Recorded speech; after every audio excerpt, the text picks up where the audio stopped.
Volviendo a su palabra con el pastor Mario Villegas. Secreto para no caer en la tentación. Veamos este maravilloso secreto. Vamos a la Sagrada Biblia, libro de Proverbios, capítulo 7, versículos del 1 al 5. Hijo mío, guarda mis razones y atesora contigo mis mandamientos. Guarda mis mandamientos y vivirás, y mi ley como las niñas de tus ojos. Lígalos a tus dedos. Escríbelos en la tabla de tu corazón. Di a la sabiduría, tú eres mi hermana, y a la inteligencia llama parienta, para que te guarden de la mujer ajena y de la extraña que te ablanda con sus palabras.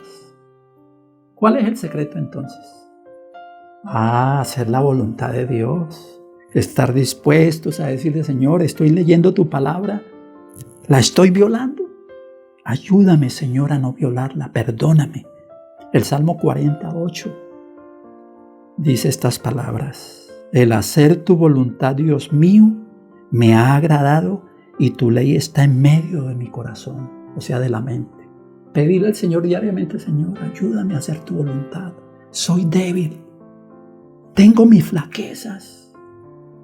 Ayúdame a perseverar en tu palabra. Eso hay que pedirlo todos los días, porque nosotros somos pecadores, carnales. Dice, átalas, fíjalas, atesóralas, las cosas de Dios.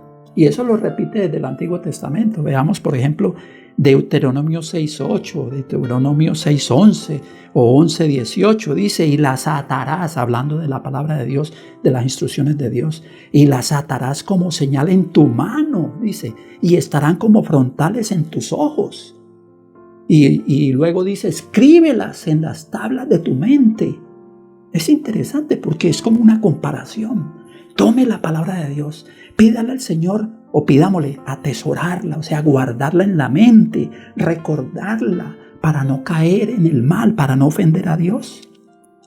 Y como nosotros no sabemos las maquinaciones y los planes de Satanás diarios, necesitamos pedir sabiduría. Sabiduría, y la sabiduría es Dios en su palabra. San Pablo dice en 2 Corintios 2:11, para que Satanás no gane ventaja sobre vosotros, pues no ignoramos sus maquinaciones. ¡Qué tremenda promesa! Que cuando tomamos la palabra de Dios podemos responder como cuando Jesús estuvo frente a Satanás. Escrito está. Que podamos hoy decir, escrito está, le pertenezco a Dios, he hecho pacto con Dios. Dame fuerza, Señor, para triunfar en este día. Bendiciones del Señor y feliz día con Cristo.